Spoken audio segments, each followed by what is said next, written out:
Pronto, a partir de agora, então, nós estamos gravando, tá bom? Vamos iniciar, então, nossa aula. Tô vendo que até agora tem o quê? 15 pessoas, não tem problema de explicação. Hoje é um conteúdo, de certa forma, é um conteúdo que ainda será bastante explorado, tá certo? Mas é um conteúdo mais, assim, geral. Já passando algumas dicas para vocês em relação à prova, nós tivemos aí nós vimos diversos assuntos, eu já vou começar a pontuar o que vocês devem aprofundar os estudos de vocês para a prova online, tá certo? Então, o que vocês devem ter mais atenção para que vocês possam fazer a prova online de vocês. Então, a prova vai ter 10 questões. Alguns assuntos vão ser mais explorados do que outros, tá certo? Especialmente a aula sobre elementos e condições da ação. Então, aquele assunto ali vai ser o assunto mais explorado, foi o assunto mais explorado na prova online. Então, é importante que vocês estudem aquela aula com bastante dedicação, tá? Para vocês não terem dificuldade. Todos os assuntos foram abordados na prova online, mas aquele assunto especificamente é o assunto realmente mais abordado. Então, por favor, estudem com atenção a aula sobre elementos e condições da ação, tá bom?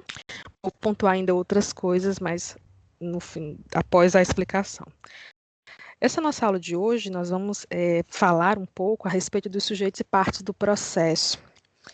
Então, nós vamos começar a ver, vamos ter 2 aulas falando sobre isso. Vamos falar sobre isso hoje e na próxima aula. Basicamente, aí pontuar a atividade de alguns sujeitos, de algumas partes, algumas pessoas que interferem, que atuam dentro do processo judicial. E hoje nós vamos falar basicamente das partes, tá certo? No sentido de sujeito ativo, sujeito passivo, ou seja, autor da ação e o réu da ação. Então, vamos ver como é que isso funciona de maneira bem tranquila, tá certo? Esse assunto também está na prova de vocês, tá bom? Não tão bem explorado quanto a parte de elementos e condições da ação, mas tem sim uma questãozinha a respeito de sujeitos e parte do processo. Então, nossos objetivos hoje é conceituar a parte procurador, identificar quais seriam os outros sujeitos processuais e explicar o que é a capacidade processual, tá bom? Um minutinho aqui.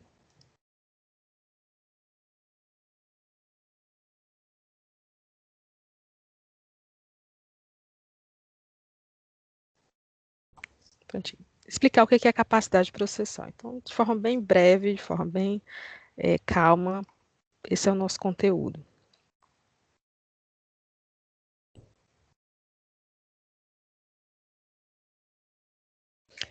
Primeiro conceito, o conceito mais importante, tá certo, pessoal? O conceito realmente do que seriam partes processuais. As partes processuais são consideradas exatamente aquelas pessoas, tá bom? Que necessariamente pedem no processo e aquelas pessoas que recebem, a quem esse pedido é feito.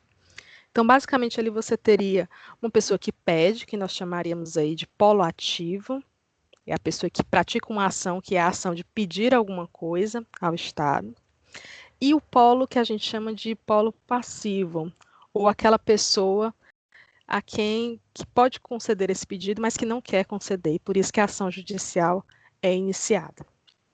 Então, nós teríamos aí o autor como polo ativo, a pessoa que ingressa com a petição inicial e faz um pedido ao Poder Judiciário, essa pessoa é sempre o polo ativo, e o réu, tá certo? Ou sujeito passivo, que é essa pessoa que a quem a demanda é pedida. E aí, se no caso ela vier a ser condenada, ela será obrigada a conceder esse pedido ao final do processo. Então, o autor, em regra, né? O autor é quem ingressa aí com a petição inicial, e o réu é a pessoa que é o sujeito passivo, é esse réu que tem que responder a esse pedido, a essa petição inicial. Nós temos algumas outras qualificações, até porque o título autor e réu, ele pode ter diversos outros nomes no processo civil, vocês podem ver isso, inclusive, no texto base que foi disponibilizado para vocês. Então, a gente chama o autor, por exemplo, de promovente, a gente chama o autor de reclamante, no caso da reclamação trabalhista, entre outras e muitas outras situações, né? A gente pode chamar também de requerente. Então, você tem nomes específicos dependendo da ação, tá certo? Mas, em regra, autor e réu. E aí nós vamos perceber que a relação processual ela é sempre uma relação triangular. Eu tenho um autor em uma base, numa ponta, eu tenho o réu na outra ponta, e eu tenho uma terceira pessoa, que é a pessoa que vai julgar esse processo, que vai julgar a demanda, que vai dizer se o autor realmente tem razão, ou se não, quem tem razão é o réu. Então, eu tenho aqui uma relação triangular, exatamente o que vocês estão vendo aqui. Então, eu tenho o autor, eu tenho o réu, e aí, no caso, o autor pode ser requerente, reclamante, o autor, réu, requerido, reclamado, acusado.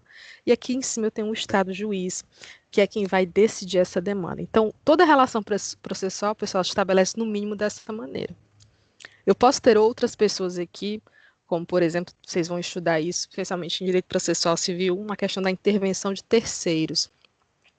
Mas aqui a gente não cabe falar disso ainda. Mas, no mínimo, a relação processual vai ter isso. Ela vai ter o autor, vai ter o réu e vai ter o Estado juiz. Se faltar qualquer uma dessas pessoas, a gente não vai ter necessariamente uma relação processual, tá bom? Então, relação processual é uma relação triangular, sempre. Mas quem seria de fato esse autor, né? Então a gente poderia fazer uma classificação aqui em dois níveis. O autor é quem é o sujeito ativo. Ativo no sentido de que é a pessoa que ativamente pratica uma ação, que é a ação de pedir. Então, o sujeito ativo é quem pede alguma coisa. Então, o sujeito ativo é a pessoa que está lá no processo pedindo alguma coisa.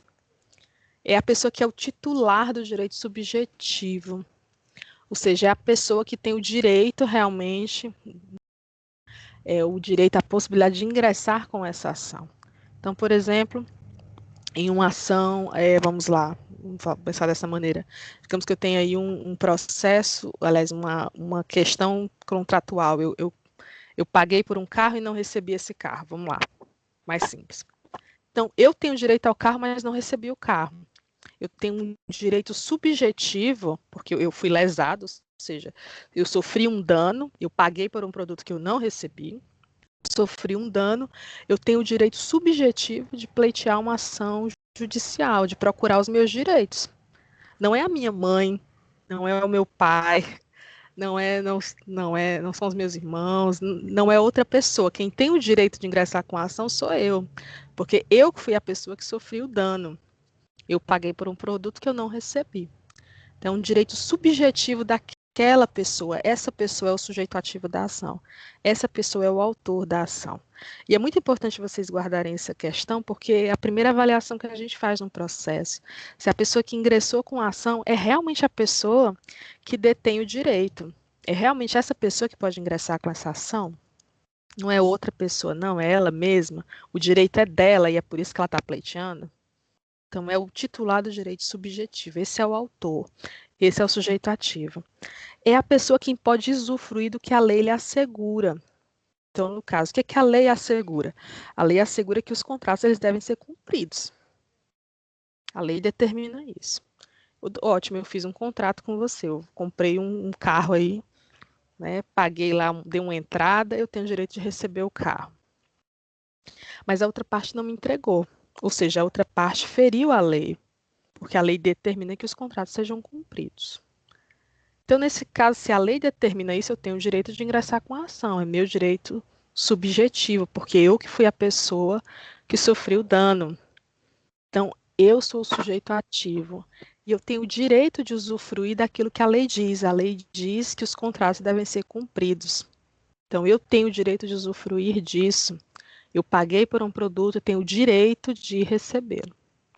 Então, toda essa qualificação, toda essa explicação para que vocês entendam exatamente quem é esse sujeito ativo, quem é essa pessoa que pode ingressar com a ação, que é a pessoa que pode iniciar o processo, que pode dar o pontapé inicial em um processo judicial. Esse é o sujeito ativo.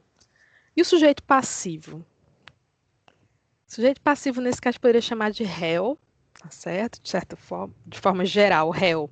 Quando a gente lembra de réu, muitas vezes parece muito do direito penal. Mas o réu é uma palavra utilizada em todas as esferas do direito e não apenas no direito penal. No caso do réu, ele é aquela pessoa de quem se requer alguma coisa. Ou seja, quando eu entro com um processo judicial, eu faço um pedido ao Poder Judiciário, eu estou pedindo que o Poder Judiciário obrigue uma determinada pessoa a me dar aquilo que eu quero. Essa pessoa que eu quero que seja obrigada a me dar aquilo que eu quero é o réu. Então, assim, em regra, o que é que você entende, né? Por isso que a gente fala de pretensão resistida. Você tentou obter alguma coisa de alguém que você tem, da qual você tem direito, obviamente, né, pessoal? A pessoa não concedeu, a pessoa não te deu aquilo que é seu direito. E aí, nesse caso, o que é que você pode fazer? Ingressar com a ação. A gente resolve com processo judicial. Você ingressa com processo judicial e você vai pedir ao judiciário que condene aquela pessoa, que determine, que obrigue aquela pessoa a te dar o que é o seu direito. Então, essa pessoa a quem eu quero que o judiciário condene, a quem eu quero que o judiciário obrigue, é o réu da ação, sempre. E o réu necessariamente contesta. O réu, ele responde sempre. Então, você ingressa com a petição inicial, o réu vai lá e apresenta uma contestação. O réu vai lá e responde a sua ação, tá certo? Quem é o titular do dever jurídico? Ótimo, perfeito. Diego colocou aqui agravante e agravado, embargante e embargado. A modificação aqui é exatamente em relação à ação judicial. Então, por exemplo, se você entra com embargo de declaração, você é um embargante. Se você entra com um agravo, por exemplo, um agravo de instrumento, no caso, você vai entrar como um agravante e a outra parte vai ser o agravado. Então, dependendo da ação ou da peça processual com a qual você ingressa, você vai ter aí uma nomenclatura específica. Então, no caso da apelação, você é o apelante, a outra parte é a apelada, né? Então, o réu aqui, voltando aqui para o réu, ele é exatamente o titular desse dever jurídico. Ou seja, ele é aquela pessoa que teria a obrigação de conceder a uma outra pessoa, no caso o autor, aquilo que lhe é devido. Ou seja, no meu caso, novamente, no caso do bendito carro, eu, autora, eu paguei pelo carro. Qual é a obrigação da concessionária? A obrigação da concessionária é me entregar o veículo. Ou seja, eu sou titular eu tenho um direito, que é o direito de receber o carro, e a concessionária tem tem o dever de me entregar o carro. Se ela não me entrega, eu, como titular do direito subjetivo, né, eu vou lá e ingresso, aí eu tenho o poder de escolha de entrar com a ação ou não, eu ingresso com a ação para tentar obrigar essa concessionária a me entregar o veículo. Ela não quis me entregar por bem, né, vamos dizer assim, mas ela agora vai ter que entregar por mal. Vai ter que entregar a partir da obrigação aí, de uma obrigatoriedade imposta pelo Poder Judiciário. Então, ela é a parte ré, eu sou a parte autora, tá certo? Pode ser também, o sujeito passivo, pode ser uma pessoa que tenha o dever de adotar uma determinada conduta que não prejudique o autor da ação. Então, na verdade, eu quero que a pessoa deixe de praticar uma determinada ação. Eu não quero que ela pratique alguma coisa, eu quero que ela deixe de praticar alguma coisa. Isso também pode ser uma parte ré, por exemplo.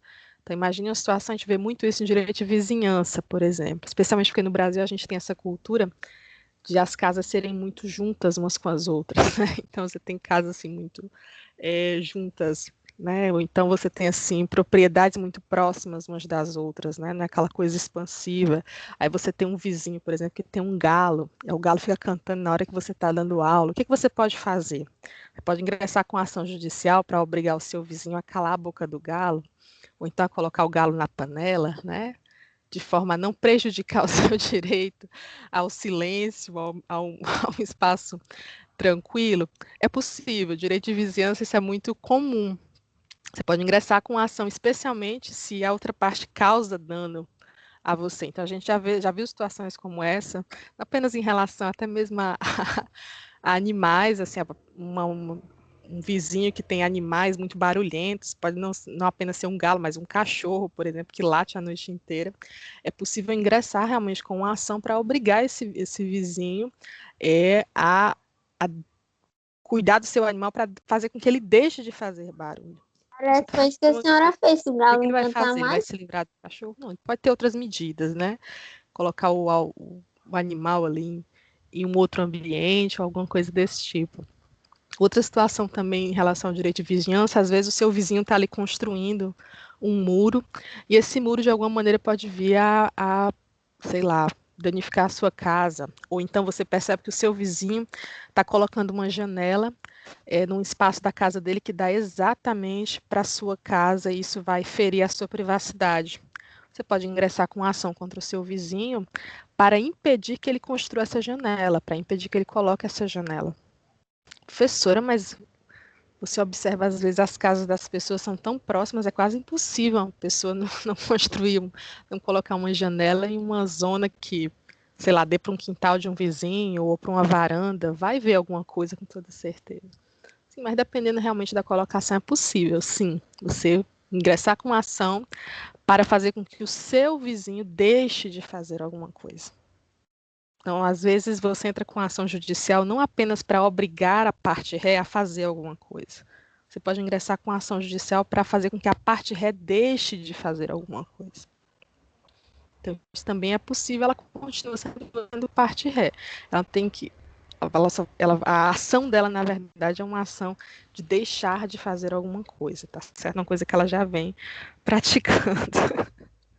Eu já peguei uma ação dessa em relação a um vizinho que ele utilizava carros de som e ele acabava testando o som dentro do apartamento dele. Então, assim, o apartamento ele tinha sido vendido, a gente ingressou com a ação não apenas contra o vizinho, mas também contra o dono do condomínio, porque ele dizia que havia isolamento acústico nas paredes, né? E é possível fazer isso com umas mantas acústicas específicas.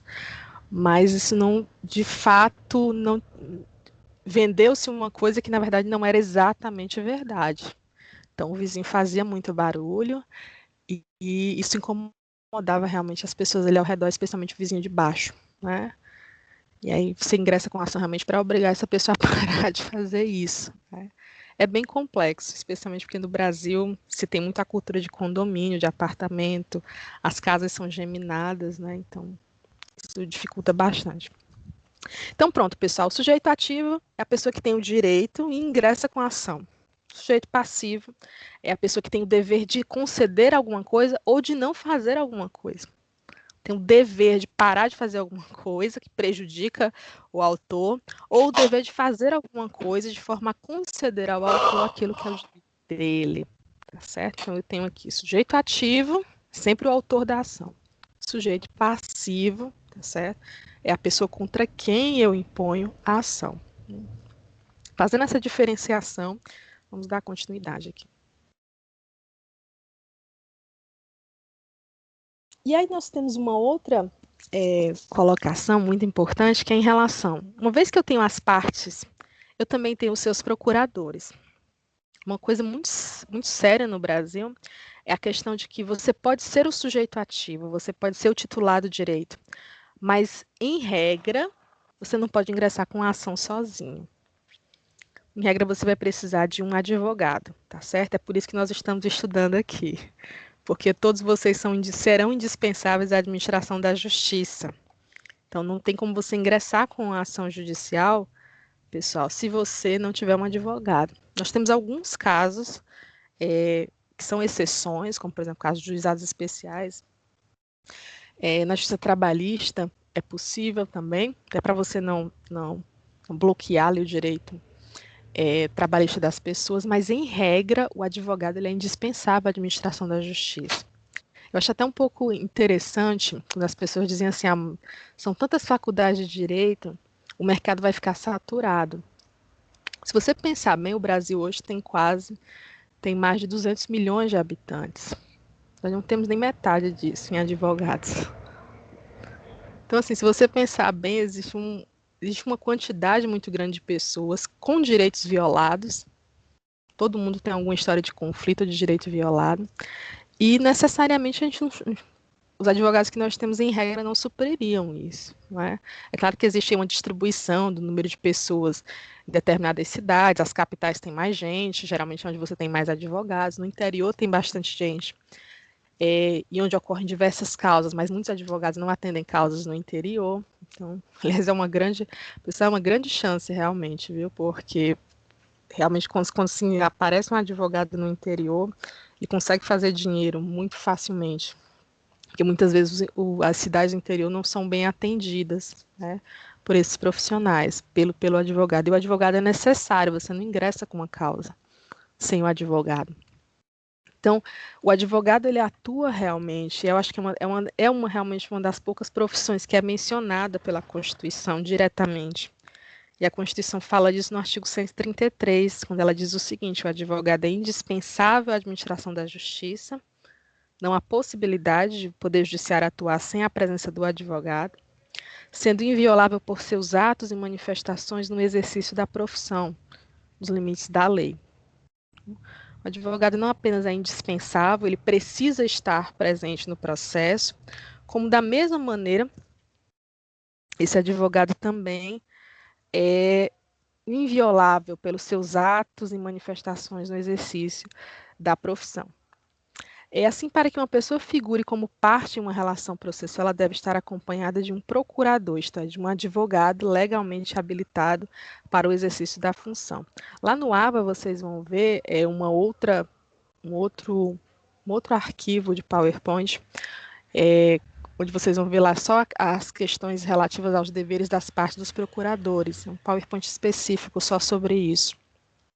Lá você vai ver, por exemplo, as qualificações requeridas do advogado para que ele possa fazer a representação processual. Então, realmente ele esteja inscrito na OAB, que ele apresente, né, essa inscrição, esteja legalmente habilitado para que ele possa exercer a sua atividade. Bom? Futuramente aí vocês passarão pela prova da OAB, serão advogados legalmente habilitados, né, indispensáveis à justiça. Então vamos lá, pessoal, passando aqui a questão da capacidade processual. Quem é que é capaz de estar no processo? O nosso Código de Processo Civil, ele fala da capacidade no artigo 70, onde ele diz o seguinte: toda pessoa que se encontre no exercício de seus direitos tem capacidade para estar em juízo. Então, em regra, se você está no exercício dos seus direitos, você tem capacidade para estar em juízo, ou seja, você pode estar em um processo judicial. Só que a gente entra numa questão, né, que é um problema. Por exemplo, a sua capacidade de exercício do seu direito, ela só ocorre a partir dos 18 anos de idade. 18 anos de idade, você recebe, tá certo, a capacidade ali de fato, você pode de fato exercer o seu direito. Você não precisa do auxílio da representação de ninguém. E antes disso, se você não tem 18 anos ainda, se você é um menor de idade, né, você é um incapaz ou relativamente incapaz. Nesse caso, você vai ser representado ou assistido pelos seus pais. Aqui a gente faz a diferenciação. Você é representado pelo seu pai ou pela sua mãe até os 16 anos de idade. Dos 16 aos 18, você é assistido pelos seus pais. Tá certo? Pelo tutor, pelo seu curador na forma da lei. Então, você poderá estar em juízo? Poderá. Você é titular de um direito? Sendo menor de idade? Sim. Mas você pode estar em juízo? Não sozinho. Você vai precisar da representação ou da assistência de alguém, que nesse caso é seu pai, sua mãe, seu tutor, seu curador, seu representante legal. Essa pessoa que vai representá-lo, essa pessoa que vai atuar, tá certo? Em juízo. O direito é seu. Então, um exemplo muito clássico, né? Quando você, por exemplo, uma criança ou menor de idade, ele tem o direito, por exemplo, de receber pensão alimentícia, seja do pai ou seja da mãe, tá bom? Mas ele não pode ingressar com a ação, ele não ingressa com a ação no nome dele, tá certo?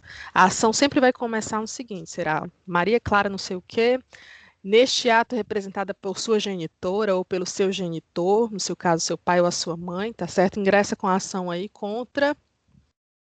Então, o direito é dela de receber a pensão alimentícia, mas quem ingressa com a ação é o genitor ou a genitora, tá certo? E aí o advogado ingressa com a ação. Isso fica muito claro, tá bom? E a gente tem alguma diferenciação, então, em relação a essa capacidade processual. Uma coisa é você ter a capacidade para ser parte, outra coisa é você ter a capacidade para estar em juízo, e outra coisa é você ter a capacidade postulatória. Nós temos aí 3 situações diferentes, tá certo? Então, a primeira delas é a capacidade para você ser parte. Então, você tem capacidade para ser parte de um processo judicial? Todo mundo tem. Então, se você nasceu com vida, você tem capacidade para ser parte. Então, vocês devem lembrar isso, vocês devem ter visto já provavelmente Direito Civil 1, quando fala dos direitos da personalidade, tá certo? O direito da pessoa, ele inicia realmente a partir do nascimento com vida. Você nasceu com vida, você tem ali todos os direitos, está no artigo, se eu não me engano, 2º do Código Civil. Então, você tem capacidade para ser parte. Capacidade de juízo é outra coisa. Capacidade para estar num processo judicial é uma outra coisa. Então, nesse caso aí, a capacidade para você estar no juízo é uma capacidade de fato. E você só adquire, de fato, quando você é um maior de idade, quando você é um totalmente capaz, a partir dos 18 anos. Então, a capacidade para estar em juízo, ela decorre realmente de uma maioridade. E nós teremos a capacidade postulatória, que a capacidade postulatória ela é exclusiva dos advogados, tá certo? Só quem pode postular causas judiciais, com exceção de alguns casos específicos, que eu já vou falar, é o advogado. O advogado é que pode ingressar com ações judiciais, tá certo, pessoal? Professor, isso é um absurdo, isso é uma reserva de mercado. Não é a gente que diz, é a Constituição. A Constituição determina que quem tem capacidade postulatória é o advogado, tá certo, pessoal? Foi ele que estudou, é ele que tem perícia técnica para ingressar com a ação. Então, nós teríamos aí, tá certo? Só vai ter essa capacidade processual, de fato, quando você tiver capacidade para a sua capacidade de fato ali, a sua capacidade em relação à possibilidade de ser parte, capacidade para você estar em juízo e você tiver alguém exercendo a capacidade postulatória. Então, quando eu tenho ali as 3 coisas, eu vou ter, de fato, capacidade processual. Tá certo, pessoal? E aí, deixa eu só passar aqui, daqui a pouco eu retorno para esse slide. Então, essa capacidade de ser parte, só para a gente resumir de forma bem clara. Essa aptidão que pode ser tanto da pessoa física quanto da pessoa jurídica para ser sujeito de uma relação processual. Então, a capacidade de ser parte, essa pessoa física, essa pessoa jurídica, ela tem capacidade realmente para ser parte da relação processual, para ser o sujeito ativo ou o sujeito passivo do processo, porque isso é uma outra questão. Você ingressa com a ação contra uma pessoa, mas a pessoa não tem capacidade para ser o sujeito passivo daquela relação, você solicitou a pessoa errada. Você está requerendo uma coisa da pessoa errada. Ela não é a. Então, imagine, por exemplo, que você ingresse com uma ação contra uma determinada pessoa que você julga ser dona, sei lá, de um imóvel, ou sei lá, de um sítio. E a pessoa chega lá e diz, olha, eu não sou dona desse imóvel, não sei por que você está me chamando, porque o imóvel não é meu. Então, você está ingressando com a ação contra a pessoa errada. Então, a pessoa não tinha capacidade para ser parte naquele processo, porque ela não tinha nada a ver com a ação. Então, a capacidade para ser parte no processo. Só um minutinho, Rafael, já respondo a questão da revelia, viu? Então, a pessoa não tem a parte para realmente participar da ação. Então, a primeira coisa é a capacidade de ser parte. Você tem a ver realmente com aquela relação processual, com aquele direito, com aquele dano que foi causado, tá certo? E aí a capacidade de ser parte ela é atribuída a todas as pessoas que possuem personalidade jurídica. Quem é que tem personalidade jurídica? Tá certo? Necessariamente, quem vai ter personalidade jurídica? Aquelas pessoas que tiveram o nascimento com vida, tá bom? E aí a gente entra numa questão muito séria, que é a questão quando a gente fala exatamente do caso do nascituro, que é uma questão muito séria, tá certo? No caso aqui, deixa eu só responder aqui o colega rapidinho, que eu não vou conseguir voltar para isso depois, a possibilidade da revelia. A revelia, na verdade, ela decorre da não resposta do réu devidamente citado. Então, o réu, numa determinada ação, ele foi citado, a citação foi válida, ou seja, foi legal, foi correta, não teve nenhuma nulidade com a citação, e o réu não respondeu, ele não contestou, ele não reconviu, que é uma outra hipótese de ação que a gente vai ver depois. Então, o réu é considerado revel, certo? A revelia. E aí, nesse caso, a gente tem algumas consequências, no caso da revelia, quando o réu não apresenta contestação, quando o réu não dá nenhuma resposta, então a gente tem a revelia. Nesse caso, a gente tem alguns efeitos, como, por exemplo, a presunção de verdade dos fatos alegados pelo autor. Então, o autor chega lá e ele determina, por exemplo, ele fala de alguns atos, ele traz o relato dele.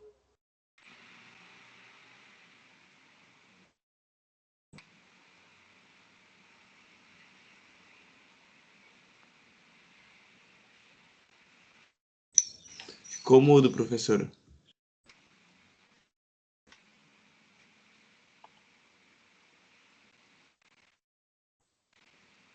Professora.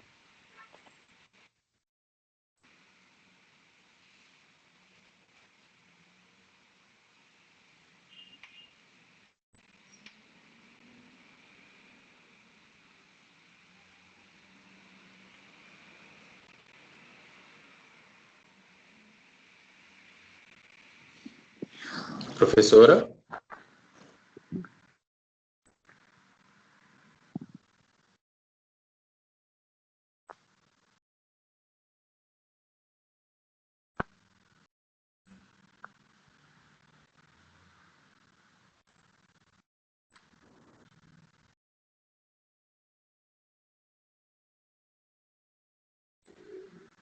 Vocês estão me ouvindo, pessoal?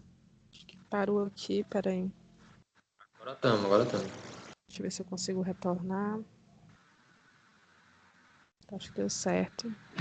Sim, ouvindo, voltou. O normal tá meio estranho, mas eu acho que deu tudo certo. Acho que até passei demais aqui, peraí.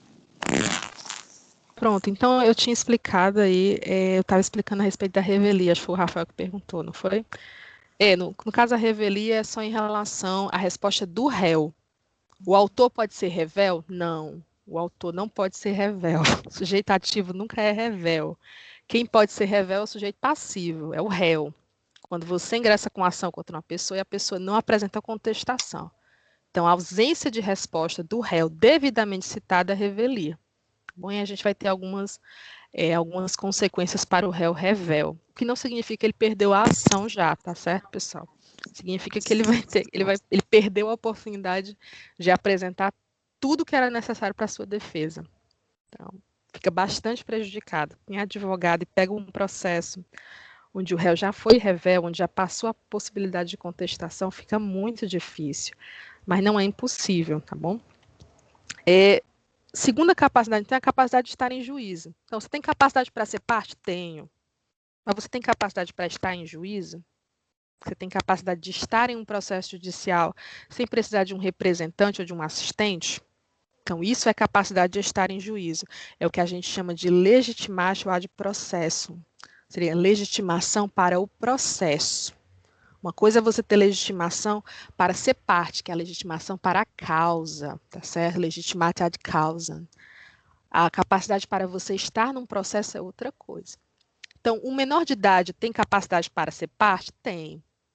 Mas ele tem capacidade para estar no processo? Não. Sozinho, não. Ele vai precisar de uma pessoa que o represente ou que o assista, que esteja com ele junto do processo. Tá certo? Então, nós temos aí duas coisas. Capacidade para ser parte, ok, todo mundo tem. Legal. Mas a capacidade para estar no processo, eu preciso que essa pessoa tenha, de fato, essa aptidão, no caso, um maior de idade, para estar no processo sem um representante legal, sem um assistente. Tá certo?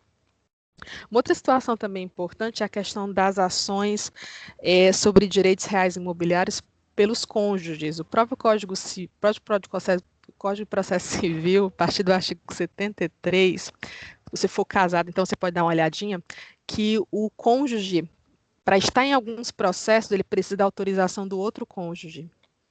Se eles forem, a não ser que eles não sejam casados, a não ser que eles sejam casados em separação total de bens, aí realmente não interfere em nada, tá bom? Mas se eles são casados em comunhão total ou comunhão parcial de bens, é necessária a autorização do outro cônjuge, né? É necessário que os dois cônjuges sejam citados para que o processo realmente aconteça, tá bom? Eu acho que eu coloquei até um slide sobre isso, vamos falar sobre isso mais adiante. A outra capacidade é a capacidade postulatória, que aí é a capacidade de você ingressar com petições. E só quem tem essa capacidade é o advogado.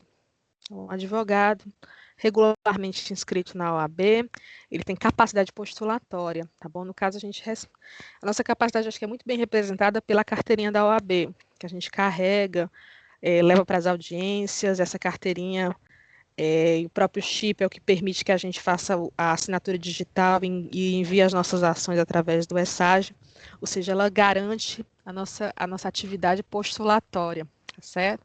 Então, que em regra, para se entrar com uma ação é necessário que seja advogado. Você pode, como parte, você pode até ter uma conta ali no ESAGE, ver os processos, mas você não pode ingressar com nenhuma petição. Você precisa de um advogado, você precisa de alguém que tenha um OAB que possa, de fato, ingressar com a ação para você, tá certo? E aí quem fala muito bem disso, eu recomendo que vocês deem uma olhadinha depois, é o Estatuto da Ordem dos Advogados do Brasil, a partir do artigo 1º e 3º, tá certo? Você pode ver lá a questão da capacidade postulatória. Nós temos aí, eu vou só frisar isso aqui porque é muito importante, nós temos aí algumas exceções em relação à capacidade postulatória, que é exatamente o caso dos juizados especiais, por exemplo. Nos juizados especiais você não é obrigado a ter um advogado, sempre, a não ser que depois da sentença do juizado especial você precise recorrer. Aí, para recorrer, para as turmas recursais do juizado especial, você precisa de um advogado. Não dá para fazer o recurso inominado, que é o recurso dos juizados especiais, sem um advogado, tá certo? Da mesma forma, no processo trabalhista, também é possível você participar das audiências sem a presença de um advogado, de forma que você não perca ali que você não tem o seu direito lesado. Então, é muito comum, inclusive eu ia até passar para vocês, o Fórum Altra Nunes está fazendo algumas audiências trabalhistas virtuais e dá para assistir. Então, vocês podem até ver algumas audiências virtuais trabalhistas e vocês vão perceber que em muitos casos a parte autora, o reclamante, ou até mesmo a empresa, a pessoa jurídica que está sendo ali processada, ela não apresenta, ou não traz um advogado, né? Porque não é realmente ali obrigatório. É bom que você leve, né, mas não é obrigatório exatamente para não cercear o direito dos trabalhadores, especialmente. No caso dos alimentos gravídicos, quem é que tem capacidade para ser parte? Então, a gente lembrou, por exemplo, acho que eu falei para vocês algumas 3 aulas, no caso dos alimentos gravídicos, que é uma questão muito curiosa. Nós temos ali uma mulher grávida, essa mulher grávida, ela tem personalidade, tá certo? Ela já nasceu com vida, ela tem personalidade jurídica. Mas ela ingressa com a ação para conseguir alimentos gravídicos, não só para ela, mas para a criança que não nasceu ainda, é o nascituro. Então, quem é que tem capacidade para ser parte nesse processo? É o nascituro ou é a mãe da criança? E aí nós temos algumas decisões judiciais a respeito disso, tá certo? Inclusive uma decisão aqui de 2005, no caso, por exemplo, da investigação de paternidade de alimentos, natureza personalíssima da ação, legitimidade ativa, direito do nascituro. Legitimidade ativa, pessoal, é a capacidade para ser sujeito ativo da ação. Legitimidade ativa é a capacidade para ser sujeito ativo de uma ação. Direito do nascituro. Então, o que foi que os nossos nobres desembargadores disseram, que os desembargadores aqui de Minas Gerais?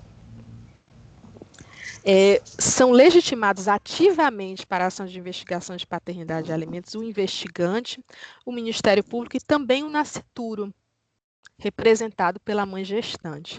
Isso aqui foi uma decisão muito controversa, a decisão de 2005, porque você considera realmente que a legitimidade ativa é do nascituro e que a mãe gestante o representa, na verdade.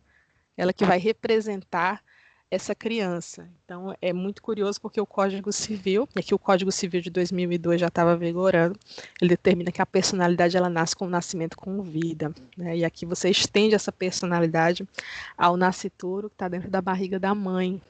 Então, você impõe que, na verdade, ele é o titular do direito, ele é que tem legitimidade ativa para essa ação de alimentos, e a mãe gestante só o representa. É uma decisão aqui muito interessante, nós temos como essa diversas outras, tá certo, pessoal? Muitas ações, muitas. Eu peguei só uma realmente, porque essa aqui foi uma das primeiras. Outra situação, no caso aqui, por exemplo, investigação de paternidade do nascituro, capacidade para ser parte. Ao nascituro assiste, no plano do direito processual, capacidade para ser parte. Ou seja, ele tem capacidade para ser parte, mas ele não tem capacidade para estar em juízo. Como autor, como é, representando o nascituro, pode a mãe propor a ação investigatória. E aí o nascimento com vida investe o infante da titularidade da pretensão de direito material. Até então, apenas uma expectativa resguardada. Mas ele tem capacidade para ser parte, sim. E nesse caso, a mãe gestante o representa. Ou seja, ela não entra com a ação no nome dela. Digamos assim, é interessante isso, você imaginar que ela está representando uma criança que ainda nem nasceu, que não tem registro civil e que, de certa forma, não tem nenhum nome ainda. Mas o nascituro tem capacidade para ser parte e a mãe gestante vai representá-lo. E além disso, né, ainda uma outra situação, processual civil gestante, estado crítico de saúde, ação civil pública, legitimidade do Ministério Público, direito indisponível, tá bom? Quando a gente fala de direito indisponível, desculpa.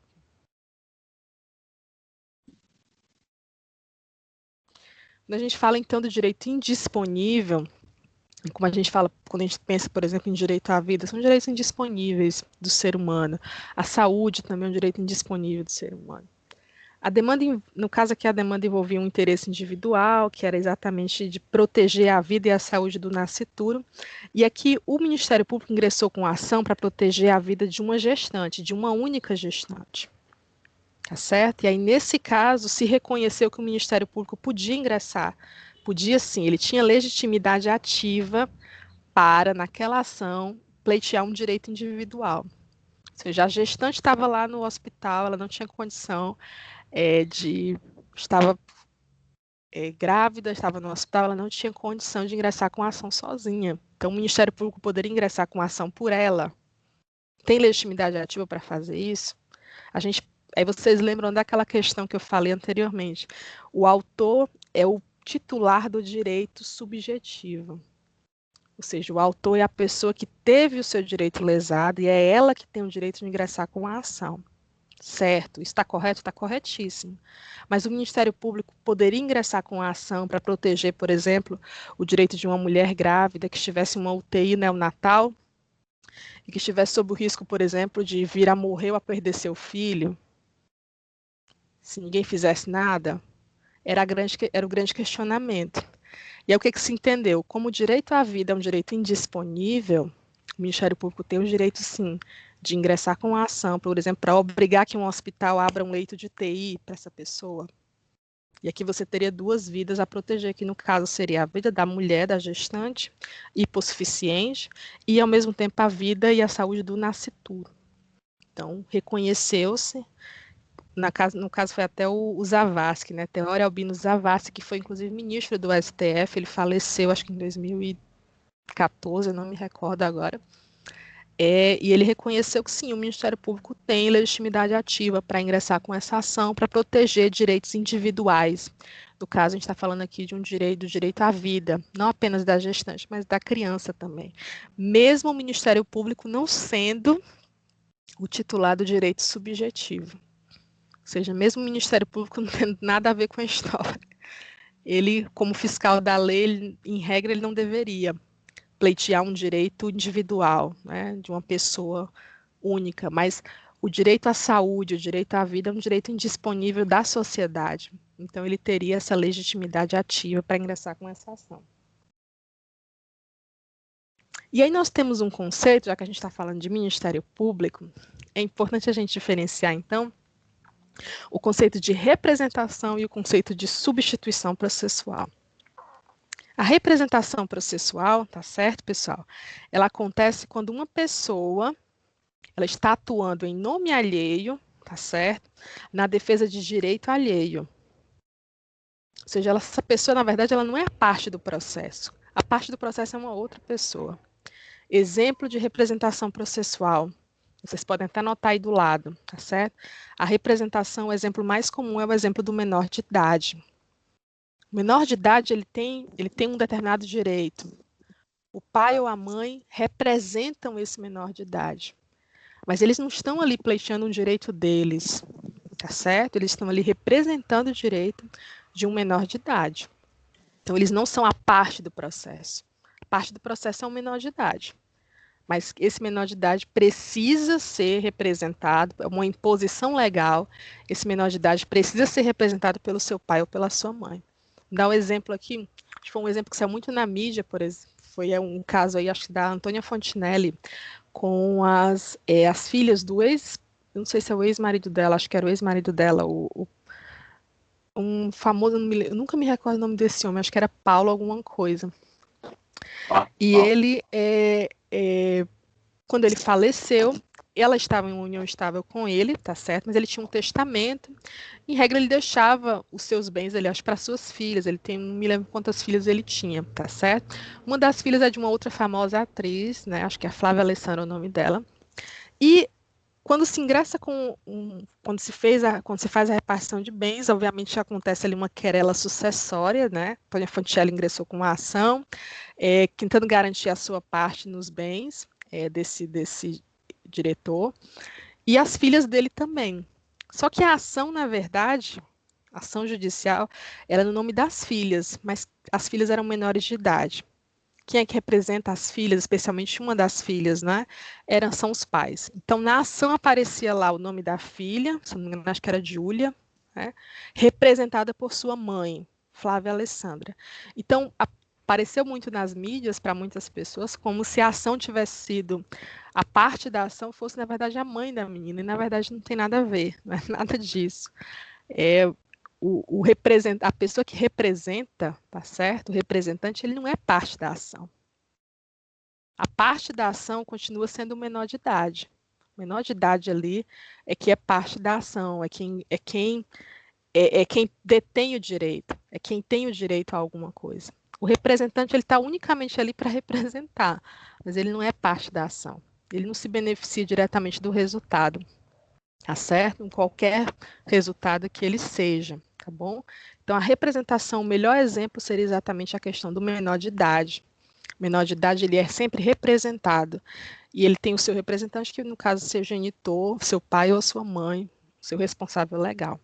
E aí nós temos que o representante processual, no caso do pai ou da mãe, ele atua em nome alheio, ou seja, no nome do filho ou da filha, que é menor de idade, para defender um interesse que é do seu filho e da sua filha, e não seu. Certo? O interesse, na verdade, é do filho ou da filha, do menor de idade. Ele não é do pai e da mãe, tá bom? Então, isso é representação legal. Substituição processual é outra coisa. Substituição processual, no caso, Professora, o substituto ele age em nome próprio. Ou seja, ele não está ali atuando em nome de alguém, ele não está representando alguém, ele está substituindo um determinado grupo. Isso aí é concedido exatamente pela legislação. O substituto processual, ele atua em nome próprio para defender um direito alheio, direito de uma outra pessoa. O exemplo mais clássico, tá certo, pessoal, é realmente o Ministério Público. O Ministério Público, ele não é representante processual, o Ministério Público, ele é substituto processual. Ele substitui o interesse de toda a sociedade para atuar em um determinado processo. Então, quando ele ingressa com uma ação contra uma pessoa jurídica, sei lá, contra determinadas pessoas, ele está representando, ele está substituindo ali toda a sociedade. Todos nós ali fomos ofendidos pelo que essas pessoas fizeram, nós professora, deveríamos estar ali no processo, mas nós não estamos, nós somos substituídos pelo Ministério Público. Então, o exemplo mais professora, clássico, e que eu vou dar o exemplo do direito penal, fica mais fácil de responder. Acho que fica mais fácil de vocês visualizarem. Quando acontece, por exemplo, um crime na nossa sociedade, não é apenas aquela pessoa que foi vítima que foi ofendida. Toda a sociedade ela é ofendida ao mesmo tempo, todos nós. Se uma pessoa é assassinada, toda a sociedade é ameaçada por aquele assassinato. Porque pode acontecer com qualquer pessoa. Se uma pessoa pode ser assassinada no meio da rua, então todo mundo pode ser assassinado no meio da rua. Só que aí nós todos não podemos ingressar com ação contra essa pessoa para processá-la. Quem faz isso é o Ministério Público. Ele vai realmente representar a sociedade que foi ofendida. vai representar os cidadãos que foram ofendidos e vai fazer realmente a denúncia daquele cidadão, daquela pessoa que praticou o homicídio. Então, ele atua realmente substituindo os interesses de toda a sociedade, que é de interesse de toda a sociedade punir as pessoas que cometem crimes e que, de alguma maneira, ameaçam a própria existência social. No caso do direito civil e do processo civil, os interesses sociais, os mais diversos, seja, por exemplo, o direito à saúde, o direito à educação, o direito ao meio ambiente limpo, tá certo? Esse é um direito que não é só da professora Andra, não é só do Rafael, não é só da Shirley, não é só da Mirella, não. Isso aqui ele é um interesse, ele é um direito de todas as pessoas, de toda a sociedade. Mas nem todos nós podemos ingressar com a ação lá contra uma empresa que, por exemplo, tenha causado um grave dano ambiental.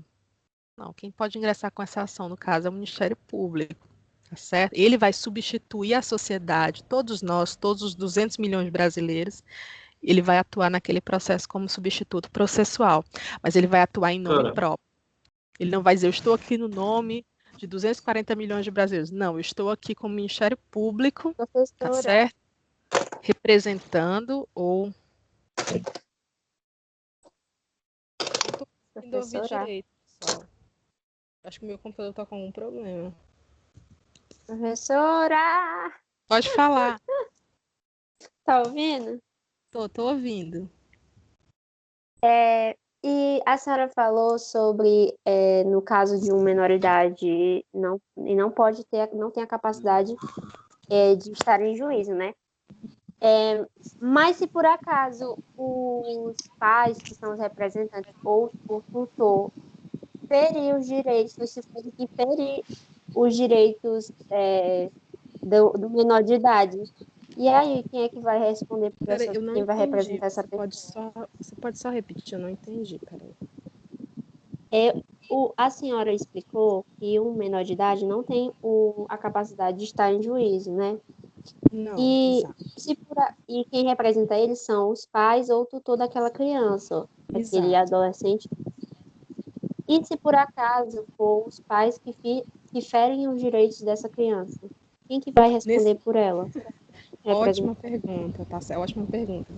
Nesse caso, o Ministério Público pode fazer isso, tá certo? O próprio Ministério Público pode ingressar com a ação para proteger os interesses dessa criança. Então, tá bom? O Ministério então no a caso, o criança deve Ministério procurar o Ministério Público. Desculpa, estou te ouvindo, pode falar. Então, no caso, o menor de idade deveria procurar o Ministério Público para entrar com ação contra os próprios tutores. No caso aqui, o processo em relação a menor de idade, especialmente a gente faz uma divisão. No caso do menor de idade, no caso abaixo de 16 anos de idade, geralmente a atenção é feita, o atendimento é feito, né? O procedimento. Conselho tutelar encaminha para o Ministério Público, dependendo da situação. O Conselho Tutelar ele pode procurar também, no caso, a Defensoria, os núcleos da Defensoria Pública, que vai estabelecer a conexão aí com o Ministério Público. No caso do Conselho Tutelar, eu acompanhei alguns casos em que muitas vezes o Conselho Tutelar ele fazia ali ajustamento de conduta, quando, por exemplo, conversava com a Defensoria Pública e fazia ali termos de ajustamento de conduta em relação à conduta dos pais com o menor. Então, eu me lembro de uma situação como essa, quando a mãe, por exemplo, precisava trabalhar e acabava deixando os filhos menores em casa, só que ela deixava com uma senhora que era avó dela, muito idosa, e essa senhora não tinha condição de cuidar dos menores, ela passava o dia inteiro deitada e acabava que os menores passavam o dia inteiro sem comer. Então, assim, sem comer, sem tomar banho, a própria senhora precisava de cuidados, então estabeleceu ali os vizinhos fizeram uma denúncia, o Conselho Tutelar foi chamado e acabou encaminhando ali as crianças e fazendo ali uma audiência com a presença da Defensoria Pública. Mas nesse caso, para defender direito, só para responder sua pergunta de forma objetiva, tá bom? Para defender direito da criança ou adolescente, então a gente vai ter necessariamente o Ministério Público. Ele pode ingressar com uma ação e solicitar até mesmo a retirada da guarda dos pais do menor, tá bom? Vocês estão me escutando direitinho? Vou ter que trocar de computador. Obrigada. Nada. Gente, eu fiz alguma configuração no meu computador que eu tirei o áudio do fone de ouvido e coloquei no alto-falante. e eu não consigo escutar direito. Tá uma situação horrível. Depois eu vou ver. Sempre acontece alguma coisa, né? Ou coisa animada, meu Deus. A pergunta da menina era mais da minha. Mas é Eu o não caso. entendi. Tem outra pergunta? Pode perguntar, fique à vontade. A pergunta dela era mais ou menos a minha. Só que Ah, eu tá ia certo. citar o caso do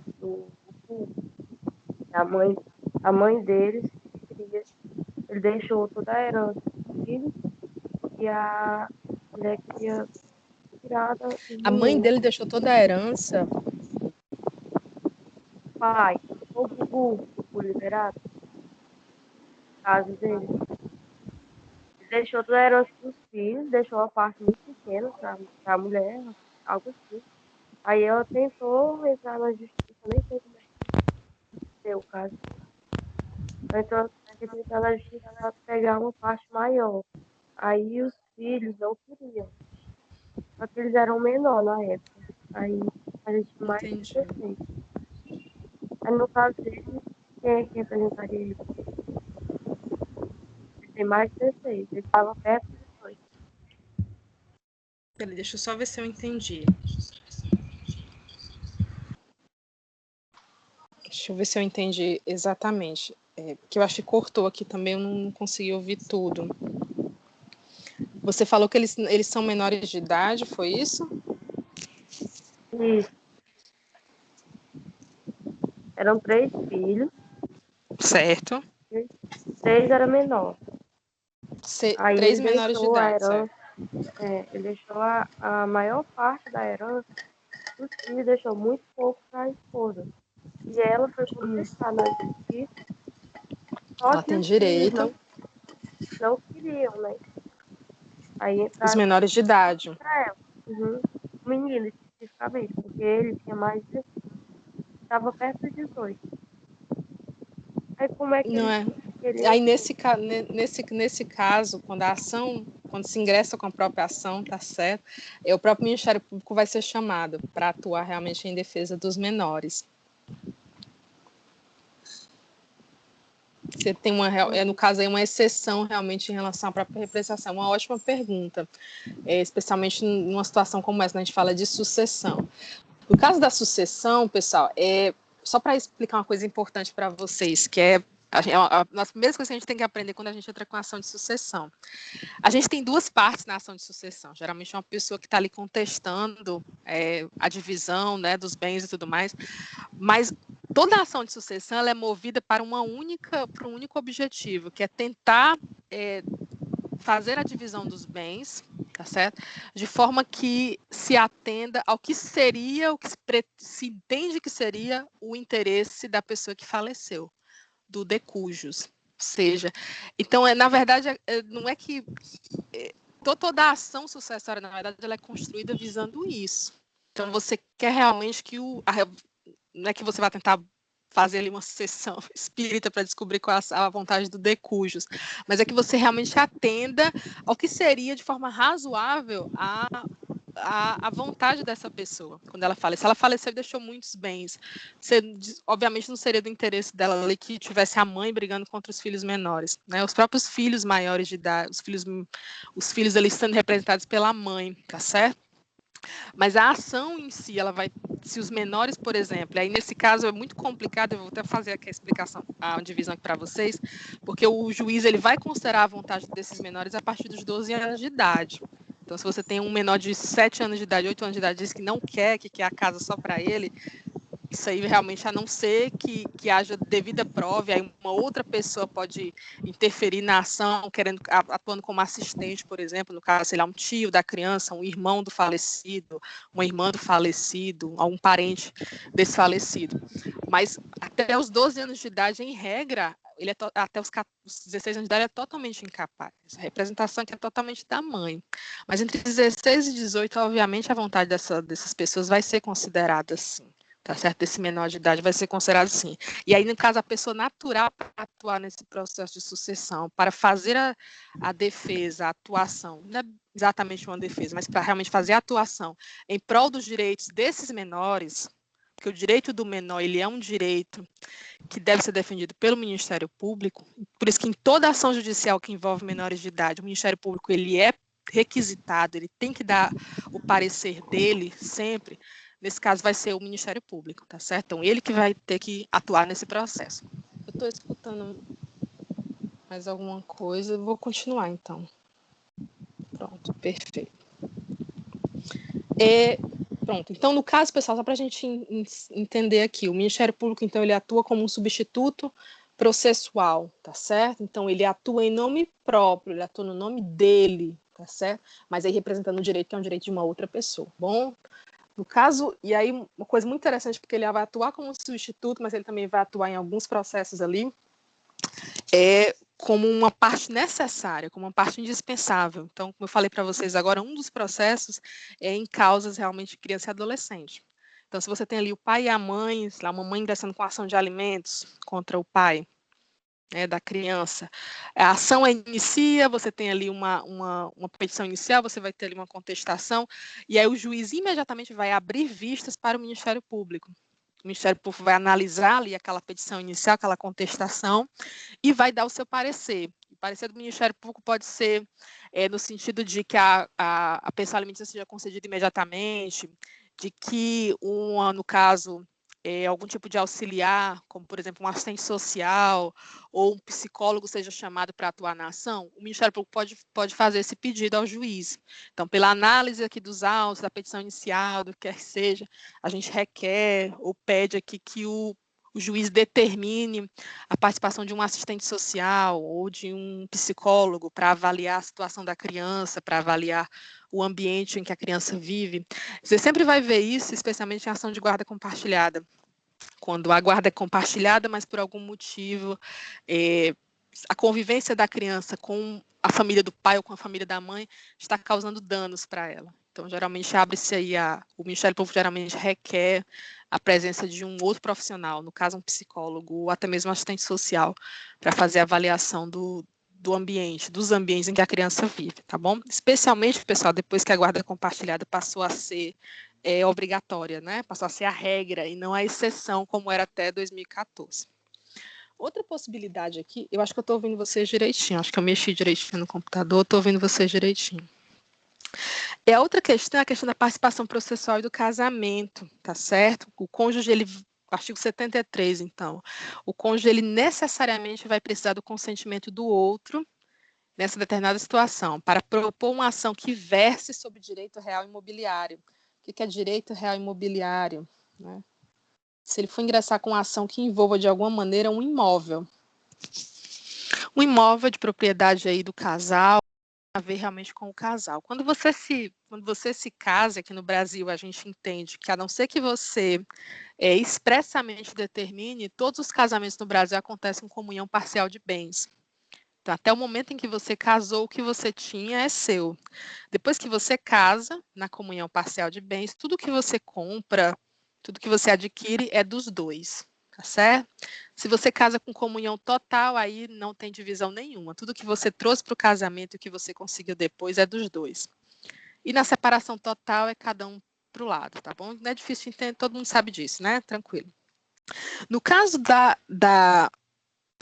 no caso de uma situação de direito real, ou seja, de uma questão que envolva um imóvel, o cônjuge ele vai precisar da assinatura do outro, ele vai precisar do consentimento da sua esposa ou do consentimento do seu esposo para ingressar com essa ação. No caso, visando questionar a propriedade de um imóvel ou uma coisa desse tipo. Porque na comunhão parcial de bens, estando os dois casados sob regime de comunhão total ou comunhão parcial de bens, a aquisição de um imóvel vai trazer resultados para ambos. Então, por isso a necessidade de consentimento. Qualquer ação judicial que de alguma maneira venha afetar o patrimônio de um dos cônjuges, vai afetar o outro também. Então, se o marido ali tem um carro, no caso específico, o marido tem ali uma casa, né? E essa casa, ela está numa querela judicial, por exemplo, pode ingressar ali com a querela judicial. Esse patrimônio, como os dois são casados em comunhão parcial ou comunhão total de bens, a perda desse patrimônio, a aquisição desse patrimônio pode causar um dano ou um benefício para esse esposo, para essa esposa. Então, daí a necessidade do consentimento dessa pessoa, tá certo? A não ser, e aí obviamente, a única hipótese de não necessidade de consentimento é a separação total de bens, tá certo, pessoal? Eu acho que até hoje eu vi poucos casamentos com separação total de bens. O brasileiro, ele gosta de casar com comunhão total, né? Todo mundo junta ali o que tem, né? Juntar os trapos, todo mundo junto, né? Comunhão parcial de bens. Até porque eu acho que ninguém conversa muito sobre isso, né? Essa coisa de comunhão parcial, comunhão total.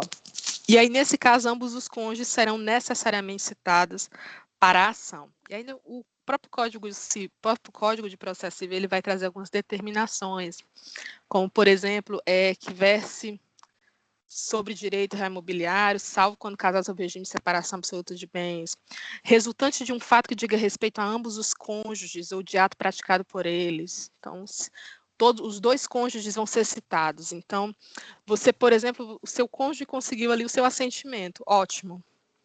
Mas isso não significa que você deu o consentimento e você não vai nem se preocupar com a ação, de forma nenhuma. Você vai ser citado assim como seu cônjuge. Então, o juiz vai endereçar duas citações para a sua casa, uma para o seu marido e outra para a esposa. Então, essas duas pessoas serão citadas, elas duas estarão cientes a respeito do processo.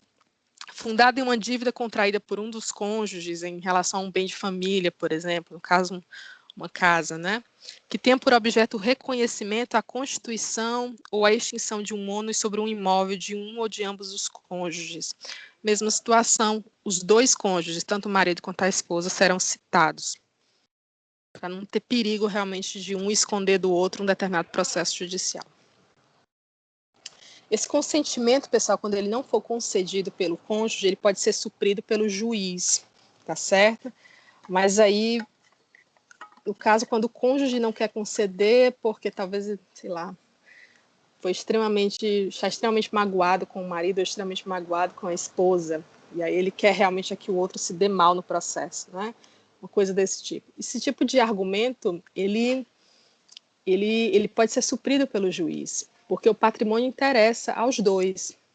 Patrimônio, se eles casarem em comunhão parcial de bens ou em comunhão total, a perda de um patrimônio interessa para os dois, porque é uma redução de patrimônio para ambos, tá certo? Então, o juiz pode suprir esse não assentimento. Agora, se a pessoa se recusa, se existe ali, de fato, né? Se existe ali um justo motivo, nesse caso, a falta de consentimento, ela pode até invalidar o processo. Então, quando a outra parte, por exemplo, ela não comunica ao juiz que não recebeu esse assentimento. E aí, quando o juiz vai lá e verifica o processo, percebe que só quem deu o assentimento, só quem está atuando de fato no processo é o marido. Essa pessoa é casada, não tem um termo de consentimento do outro para que o marido esteja no processo. O juiz vai invalidar o processo, tá certo? Então, é uma questão necessária. Não tem como você não continuar com o processo sem esse assentimento, tá bom, pessoal?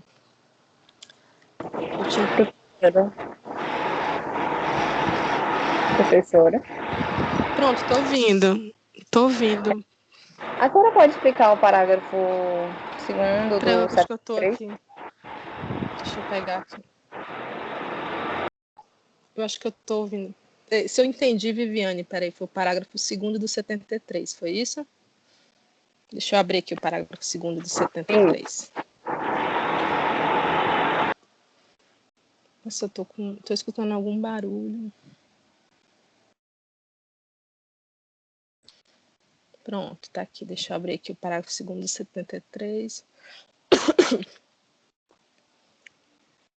eu ver se já tá no 73 aqui.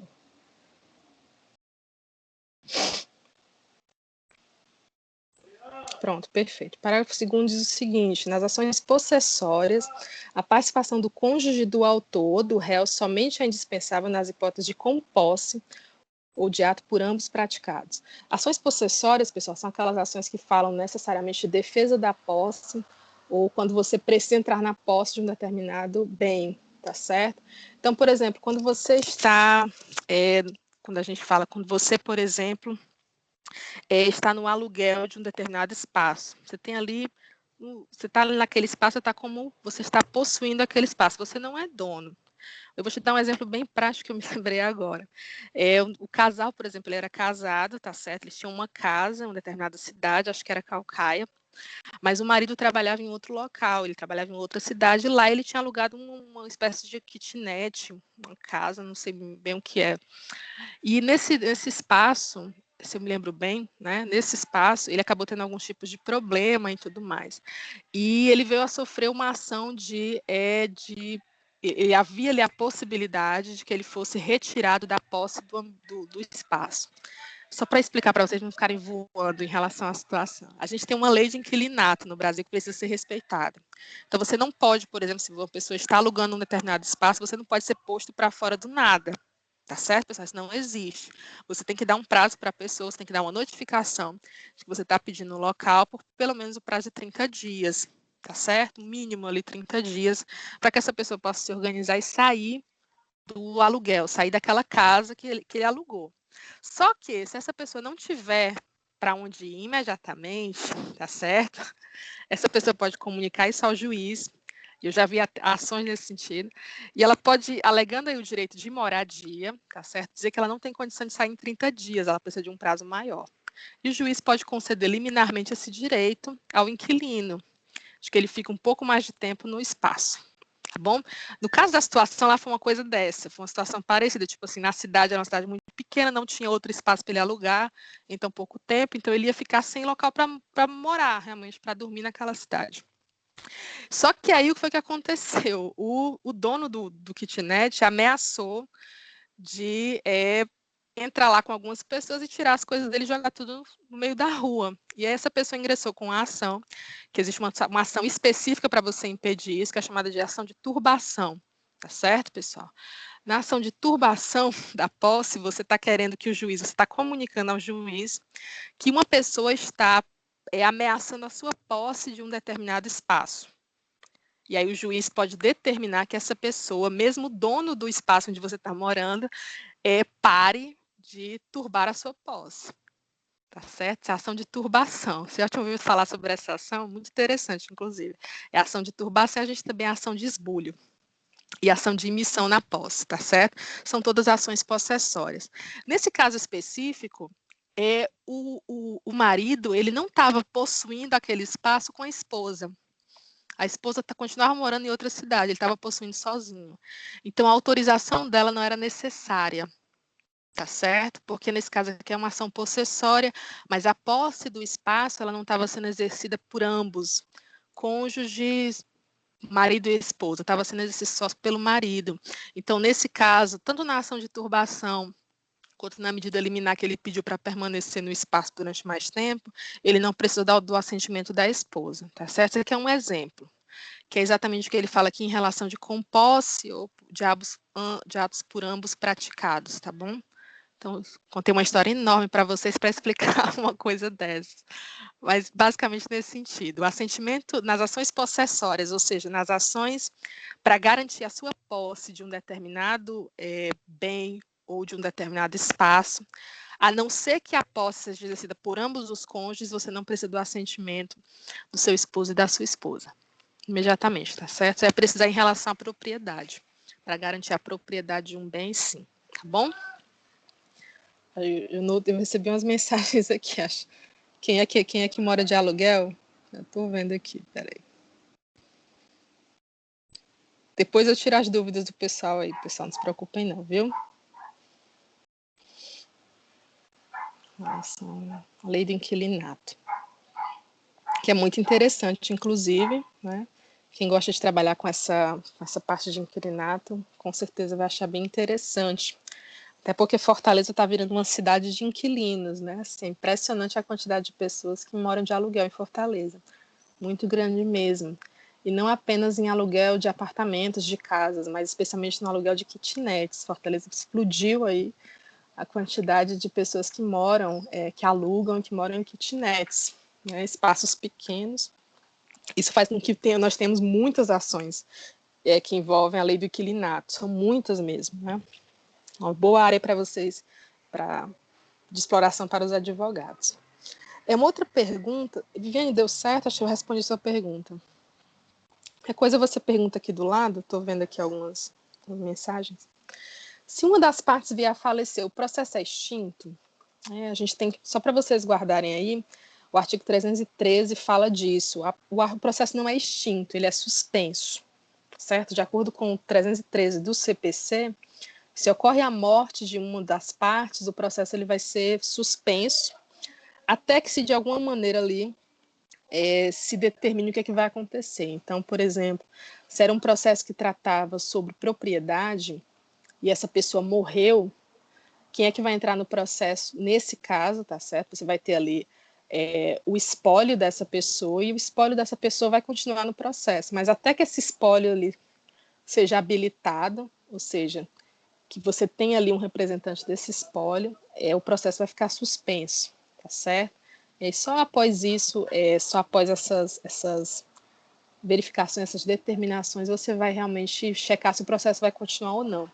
Se foi um processo que envolveu, de alguma maneira, uma questão de direito da personalidade, aí depende, tá certo, pessoal?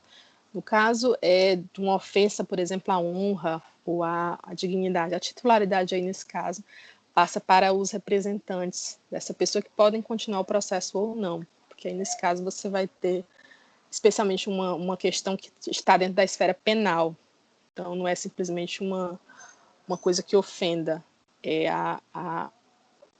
aquela pessoa unicamente, ofende toda a sociedade, tá bom? Então, mas em regra, morreu a pessoa, o processo é suspenso. Então, se você está num processo que você sabe que a outra parte faleceu, você deve comunicar ao juiz imediatamente e pedir a suspensão do processo, tá bom? E aí depois nós vamos ver quem é que vai ser habilitado para continuar esse processo ou não. E aí nós vamos entrar no último tópico muito importante, que é exatamente a questão da litigância de má-fé. Lá no outro PowerPoint que está disponibilizado para vocês aí desde o início do semestre, fala dos deveres e das obrigações, dos deveres e dos direitos das partes. E um dos deveres das partes é exatamente a questão da boa-fé processual, de que as partes atuem dentro do processo de forma honesta, de forma proba, ou seja, buscando realmente que os seus atos, eles realmente cooperem com a solução do processo e não sejam um entrave, sejam um problema para a solução do processo. Quando a parte ela utiliza-se dos meios processuais para travar o processo, para protelar o resultado, para atrasar realmente o caminhar processual, a gente pode dizer que ela está em litigância de má-fé. É isso que vai dizer o artigo 80, tá certo, pessoal? O artigo 80 diz o seguinte: considera-se litigante de má-fé aquele que, são várias hipóteses, mas basicamente, deduzir uma pretensão ou defesa contra um texto expresso de lei ou de fato incontroverso. Então, você pleitear, por exemplo, alguma coisa que vai diretamente contra a lei, que vai totalmente contra o que está previsto na legislação. A legislação determina uma coisa e você vai lá e ingressa com ação para conseguir exatamente o contrário. Isso é litigância de má-fé. Alterar a verdade dos fatos, você mentir no processo. Mas, professora, né? O advogado quer dizer que o advogado tem que contar todos os fatos? Não. Uma coisa é você mentir, outra coisa é você omitir. Se você vai escrever, por exemplo, uma petição inicial, você deve contar a verdade dos fatos, pela lógica do seu cliente. O advogado ele não tem a obrigação de ser imparcial. O advogado ele é necessariamente parcial.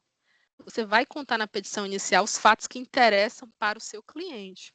Você não precisa contar, por exemplo, que o seu cliente xingou o vizinho no meio da confusão por causa de uma janela que foi construída dando para o quintal do vizinho. Você não vai dizer isso na petição inicial, porque não interessa para o seu cliente, tá certo?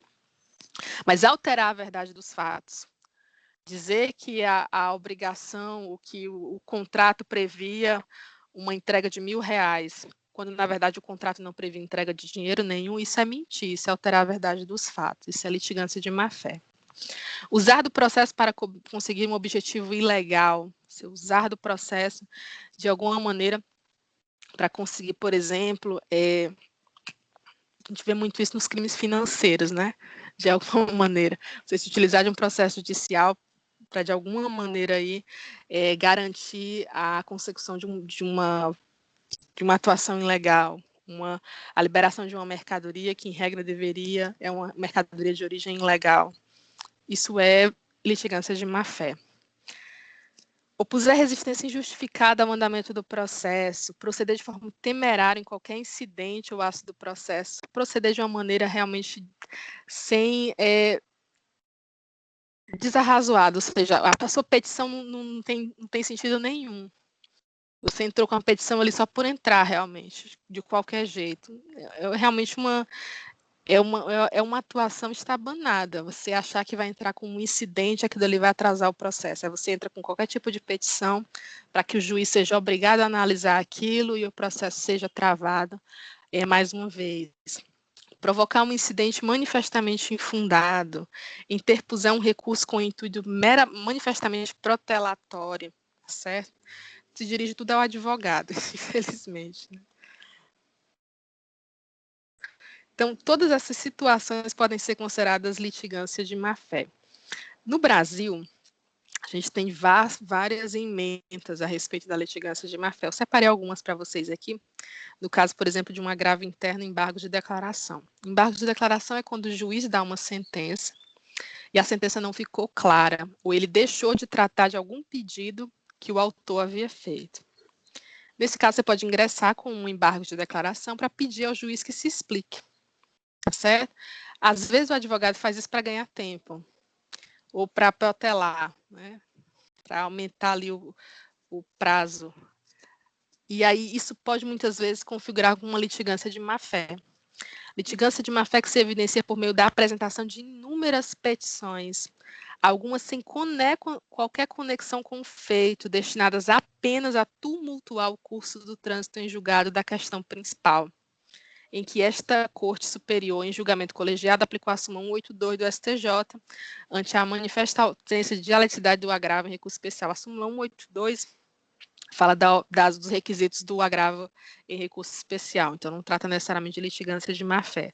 Mas você entrar com diversas petições, com diversas manifestações ao mesmo tempo, o juiz pode entender ali que é uma tentativa de protelar, ou uma tentativa de atrasar o resultado da ação. Então, o juiz publicou a sentença, aí lá no 5º dia, para você ingressar com embargo de declaração, você ingressa com embargo de declaração. E aí, no meio daquele embargo de declaração, entra uma apelação, e aí você vai ingressando com... A apelação é normal, é natural, não tem problema nenhum, mas a pessoa vai entrando com diversos agravos, com diversas manifestações, na tentativa unicamente de protelar o trânsito em julgado daquela decisão. Esse caso pode ser considerado uma litigância de má-fé, tá certo, pessoal? Eu já vi um juiz chamar a atenção num processo quando a parte ela não apresentou a contestação, tá bom? Então a parte era revel e ela começou a juntar diversas petições, tipo assim, toda semana ela juntava uma petição, uma manifestação, onde ela peça a juntada de recibo tal, peço a juntada de documento tal, peço a juntada. Isso 10 petições, 10 manifestações do advogado, e toda petição era para juntar um único documento. Tipo assim, um documento único, que o juiz vai dar uma decisão lá interlocutória, mandando que a parte faça a juntada de todos os documentos de uma vez em uma única petição. A parte vai lá e ingressou com um agravo de instrumento, dizendo que o juiz estava cerceando o direito de defesa dela, né? E aí foi considerado litigância de má-fé, porque todas aquelas petições, todas aquelas manifestações, elas tinham que abrir, o juiz se sentia meio que obrigado a abrir vistas para que a outra parte se pronunciasse.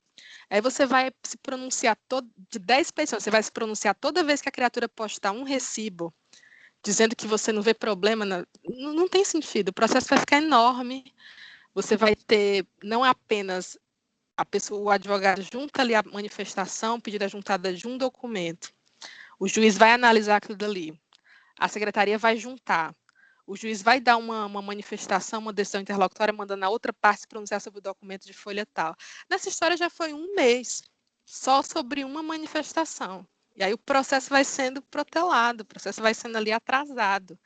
Então foi considerado litigância de má-fé, eu me lembro bem desse processo. Foi considerado litigância de má-fé e o juiz acabou resolvendo o processo ali, assim que o agravo de instrumento foi julgado. Uma outra hipótese também de litigância de má-fé Tá certo? Aliás, aqui no caso da não litigância de má-fé. Não cabe condenação em litigância de má-fé nas hipóteses em que a parte interpôs um recurso legalmente previsto no ordenamento jurídico.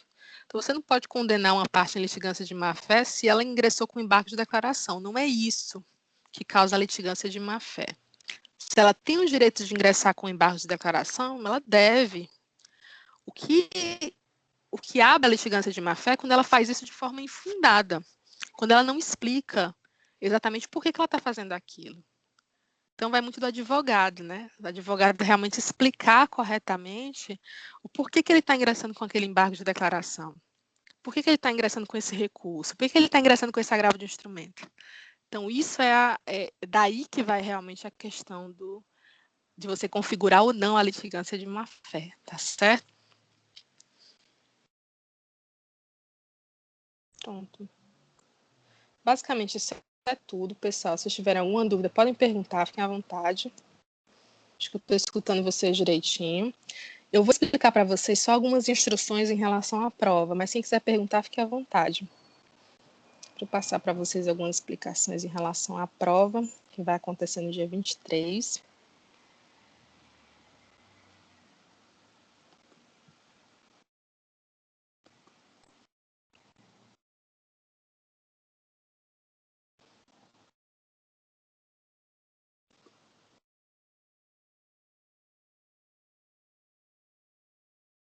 Pronto, deixa eu ver se vai dar certo.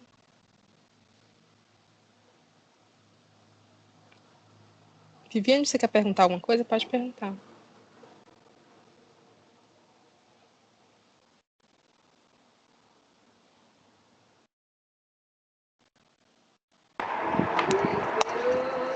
Não, pessoal, já deu certo, é porque eu esqueci de abaixar a mão. Foi mal. Eu vi a mãozinha levantada. Eu vi a mãozinha levantada. Eu ia perguntar alguma coisa. Pronto, vamos lá, deixa eu explicar para vocês aqui só sobre essas